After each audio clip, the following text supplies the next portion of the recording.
Hello, જય શ્રી કૃષ્ણ બધાને. કેમ છો બધા? મજામાં? તમારા બધાનું સ્વાગત છે મારી ચેનલમાં. અને કાલના વિડીયોમાં આપણે જે ગણપતિના દર્શન કરવા ગયા હતા એ વિડીયો જોઈને તમને બધાને કેવી મજા આવી, કેવું લાગ્યું એ જરૂર કોમેન્ટ કરજો. અને હવે આપણે કરશું ઠાકોરજીના દર્શન. બધું કામ આમ તો પતી ગયું છે, કામકાજ કરીને ફ્રી થઈ ગયા છીએ. તો થોડુંક સિલાઈ કામ કરશું, મશીને થોડીક વાર બેસશું, અથવા કટિંગ કરવાનું હશે તો કટિંગ કરશું, અને પછી રસોઈ બનાવશું. હજી રસોઈને થોડીક વાર છે. તો અહીંયા તમે જોઈ શકો છો, આ અમારા બા છે.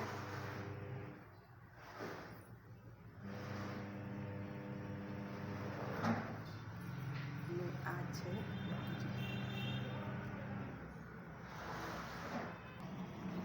લાલ વાઘા પહેરાવ્યા છે. આજે ફ્રોક ટાઈપનું વાઘું નથી પહેરાવ્યું, આજે ચીરેલા વાઘા. અમારા બા છે ને હાથે બનાવતા ચીરેલા વાઘા, તો એ ચીરેલા વાઘા જ પહેરાવતા. એટલે મારી પાસે તો એ પણ છે અને આ ફ્રોક ટાઈપના છે, તો બંને પહેરાવીએ આપણે. તો આજે મેં પહેરાવેલું છે ચીરેલું વાઘું લાલ કલરનું. એટલે દેખાય છે સિંગારમાં? નહીં દેખાતો હોય લાલ કલર.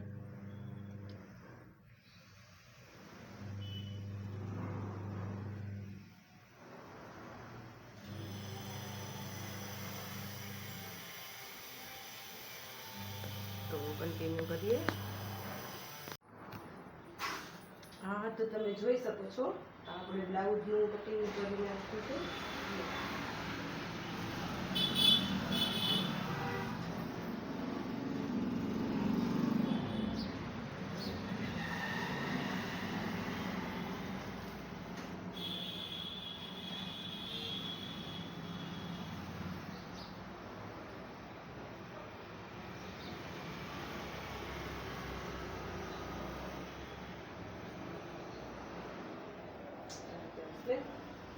બ્લોક્સ આવશે એમ.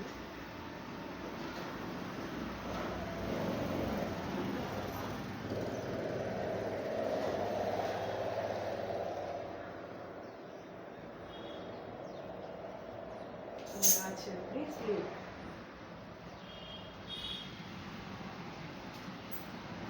આ કટિંગ થઈ ગયું છે અને હવે આપણે પછી સ્ટિચિંગ કરશું. હા, તો ગાઈસ, આજે આપણે બનાવીએ છીએ ઢોકળીનું શાક. આજે ગાડી એવી છે ને તો શાક લેવા નથી ગયા, તો કીધું ઢોકળીનું શાક બનાવી નાખીએ. તો આ મેં છે ને 1.5 વાટકો ચણાનો લોટ લીધો છે અને 1.5 વાટકો પાણી નાખ્યું.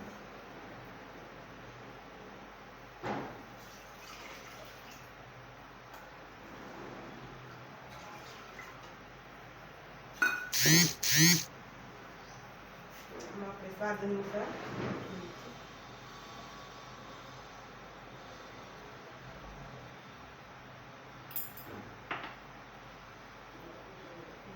થોડીક લાલ ચટણી નાખીશું.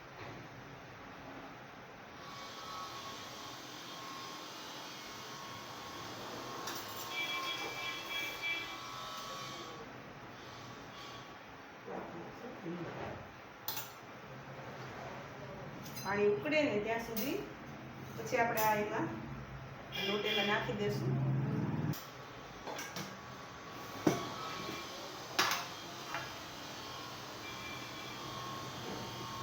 આપણે એમાંથી તેલ પણ નાખીશું.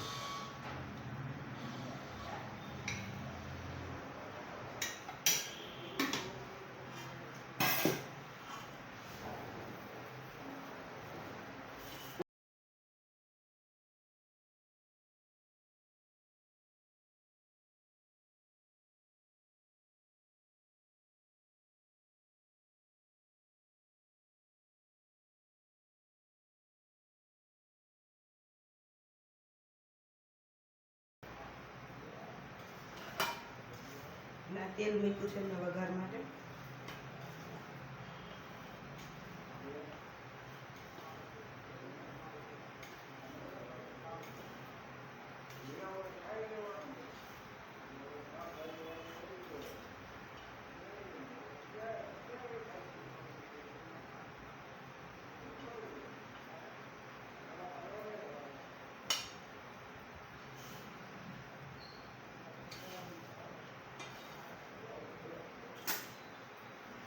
તેલ આવી જાય એટલે આપણે નાખશું અને પહેલાં રાઈ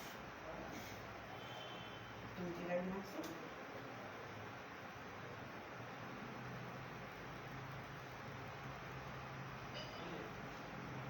અડધી ચમચી નાખશું જીરું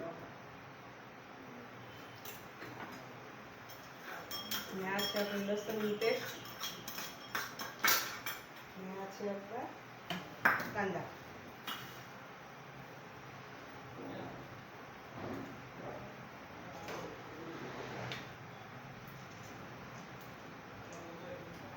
તજ, લવિંગ,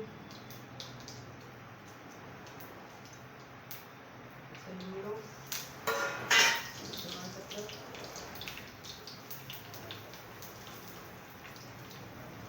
હિંગ,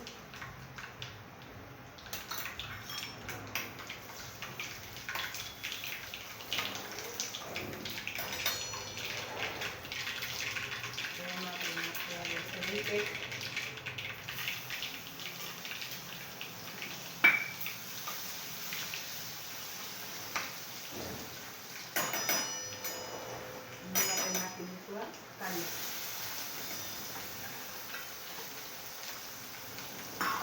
આમાં મેં ટમેટા નથી નાખ્યા, તમે ટમેટા પણ નાખી શકો છો. ટમેટા, ડુંગળી અને લસણની ગ્રેવી કરીને પણ નાખી શકાય. મેં આજે ગ્રેવી નથી બનાવી એટલે હું આ રીતે બનાવું છું.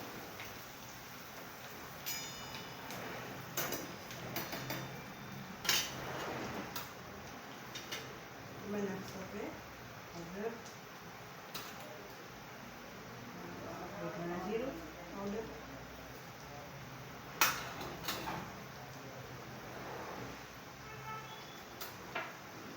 આપણે આમાં નમક તો નાખ્યું જ છે એટલે આમાં આપણે થોડુંક જ નાખશું સ્વાદ અનુસાર. રસા પૂરતું જ, કેમ કે ઢોકળીમાં તો નાખેલું જ છે આપણે.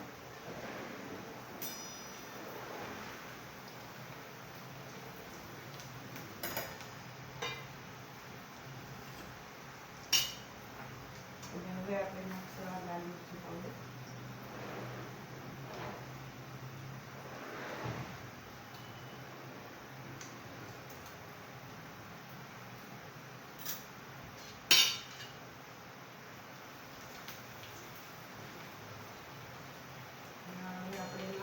પાણી ઉમેરી દઈશું.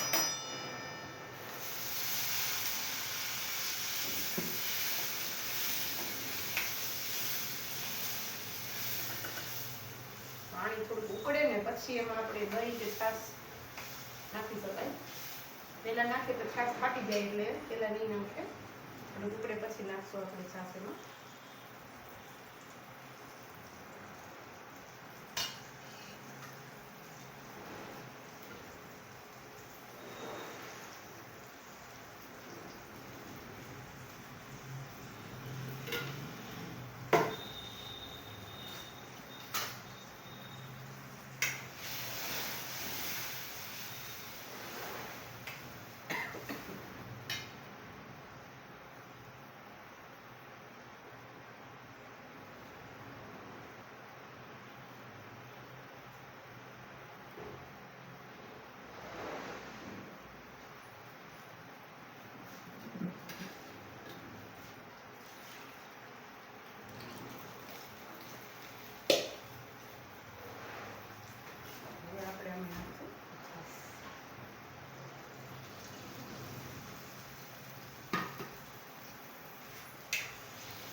હવે આપણો વઘાર એકદમ સરસ ઉકળી ગયો છે. હવે આપણે એમાં ઢોકળી એડ કરી દઈશું.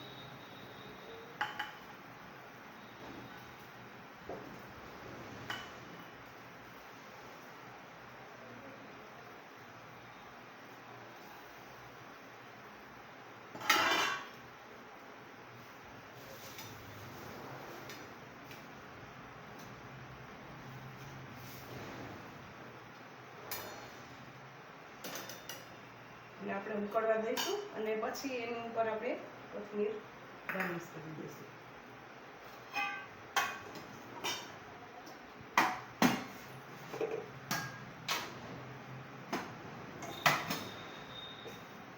અને આ છે આપણો ગરમ મસાલો. થોડોક આપણે ગરમ મસાલો એડ કરશું.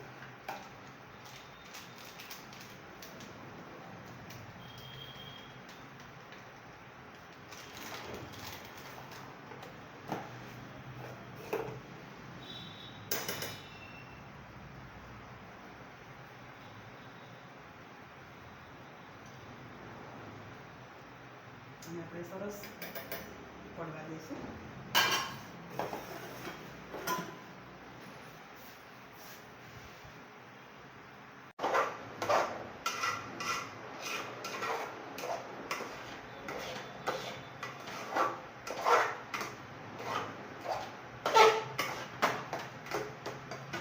થઈ ગયું છે. હવે એને આપણે થાળીમાં ઢાળી દઈશું.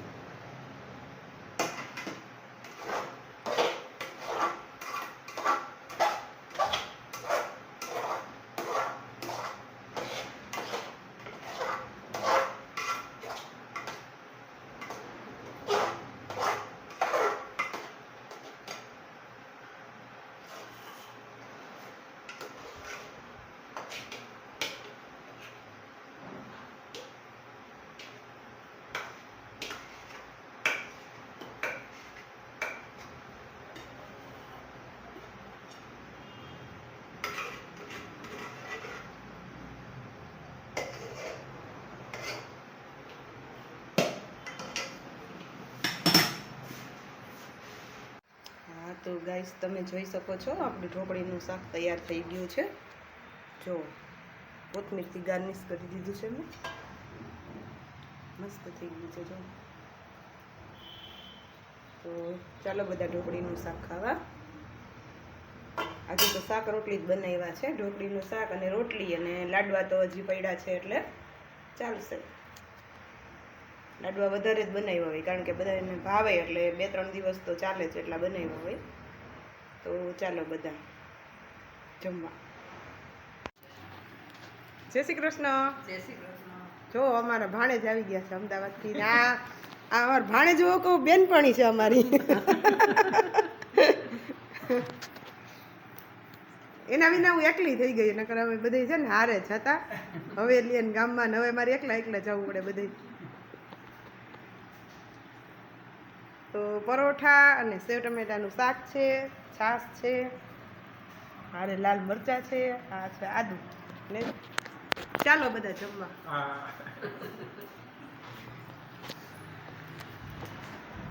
તો ગઈ આજના વિડીયોને આપણે અહીંયા જ એન્ડ આપીએ. મળીએ નેક્સ્ટ બ્લોગમાં.